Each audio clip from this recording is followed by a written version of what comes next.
Hello, good morning, second class. Nice to see you again. How are you? I hope you are in good. Oke, mari kita lanjutkan pelajaran bahasa Inggris kita. Tema kali ini adalah Things in the Classroom. Things in the Classroom. Pernahkah kalian ingat-ingat kira-kira apa itu ya maknanya? Ya, berarti segala sesuatu yang ada di dalam kelas, benda-benda dalam kelas, maupun juga yang kalian bawa juga seperti pulpen, buku, dan sebagainya. Nah, ini contohnya ya. Whiteboard, papan tulis, marker, spidol, eraser, penghapus, table, meja, chair, kursi, picture, lukisan atau gambar, fan, kipas angin, bookshelf, rak buku, lamp, lampu, broom, sapu, trash can, tempat sampah.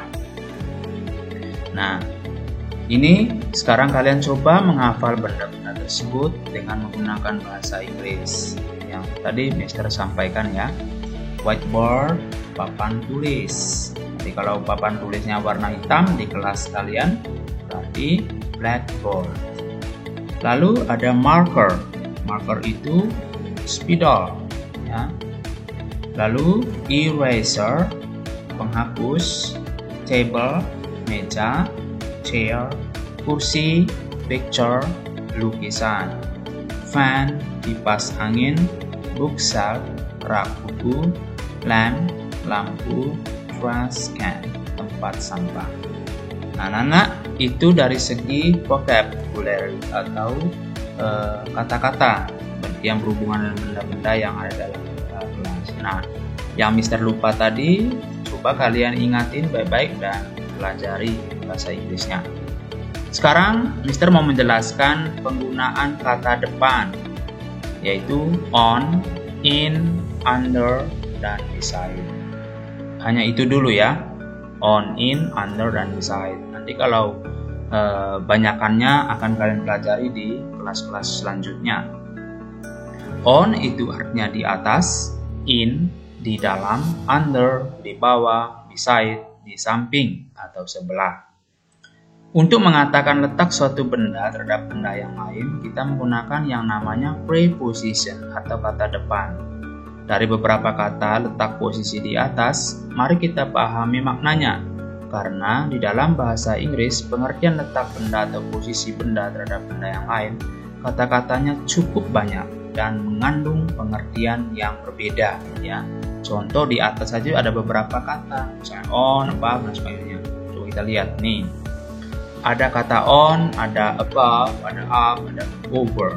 Arti semua dari kata itu di atas. Cuman penjelasan atau kapan kita gunakan itu berbeda antara satu dengan yang lainnya. Perlu diketahui pada saat kita menggunakannya sebelum kata depan dan diikuti kata benda. Ya, itu artinya preposisi kata depan tadi diikuti kata benda. Ya. Contoh sekarang mari kita simak beberapa kata depan. Pertama adalah on. On itu pengertiannya menutupi atau menyentuh permukaan benda lain. Artinya tadi di atas, tetapi khusus untuk menutupi atau menyentuh permukaan benda lainnya. Nah, Mister contohkan ini adalah menyentuh permukaan benda lain. Itu ada apel dan meja. Nah, berarti kita kan kalimatnya. There is an apple on the table. Ada sebuah apel di atas meja. Nah, artinya apel itu menyentuh permukaan benda di bawahnya, yaitu meja. Ya. Yang berikut anak-anak adalah over. Ya. Over beberapa pengertiannya di sini. Yang pertama adalah menutupi bagian atas dari benda yang mengikutinya. Contoh dalam gambar itu, the seat is over the bed. Kain spray itu di atas atau menutupi ranjang. Nah, Mister kasih warna lain dalam setiap penulisannya ya, biar kalian gampang ingatnya. Lalu pengertian yang kedua dari kata over artinya melintas dari satu sisi ke sisi lainnya. Coba kalian lihat gambarnya itu, orang sedang melompat dari sisi sebelah ke sisi berikut. She jumps over the box. Dia melompat melayang di atas kardus. Lalu pengertian ketiga dari kata over artinya jumlahnya lebih dari, ya, rata-rata ya. Misalnya if you weigh over 100 kilograms, then you may need to start a diet. Jika berat badan kamu di atas 100 kg, sebaiknya kamu perlu memulai diet. Lalu yang berikut adalah above. Artinya dari kata above itu ada beberapa. Pertama, posisinya lebih tinggi. Perhatikan gambar itu ya. Kata above dalam beberapa situasi memiliki arti yang sama dengan kata over, yaitu posisi lebih tinggi. Contohnya, the wave came up above the trees and people started screaming. Artinya gelombang datang di atas pohon dan orang-orang mulai menjerit.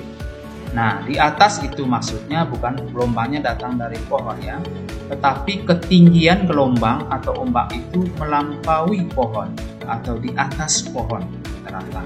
Itu disebut above, kita pakai di sana. Lalu pengertian kedua adalah tingkat di atas dari kata above tadi. Apa itu? Yaitu kata above dalam beberapa situasi memiliki arti tingkatan di atas tingkatan yang lainnya. Dan dalam gambar itu ya IQ rata-rata di atas rata-rata. Nah, orang pintar sekali. Nah, kalimatnya adalah his intelligence is above average. Ya, tingkat kecerdasannya di atas rata-rata. Nah, lalu yang berikut, kata preposisi yang berikut adalah in.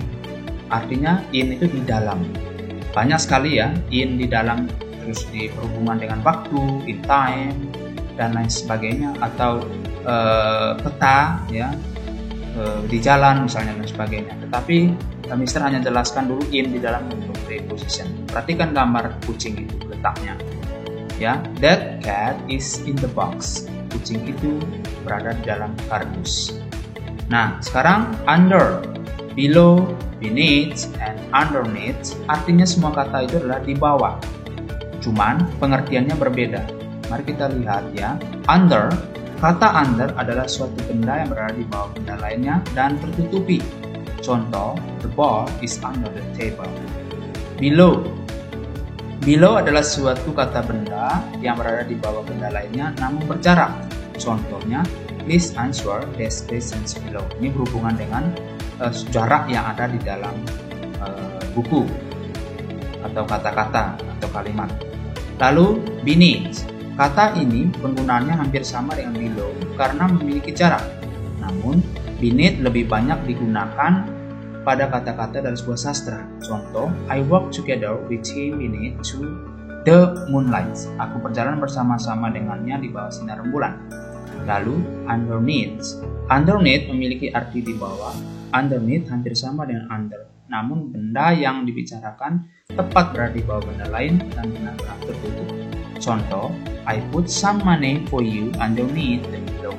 Aku meletakkan beberapa uang di bawah bantal. Lalu ada beside, artinya di samping atau sebelah. Perhatikan gambarnya ya. Contoh, the blue bird is beside the box.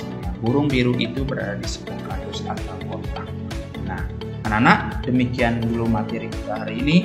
Ya, walaupun Mister merasa sangat berlari materinya, tetapi kalian tetap semangat. Ulang-ulang materi hari ini karena mengingat waktu ya anak-anak.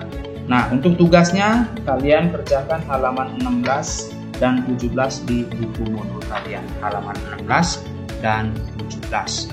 Nanti kalian foto, kirim ke link atau nomor WA-nya Mister. Jangan lupa tulis nama, kelas, dan nomor absen.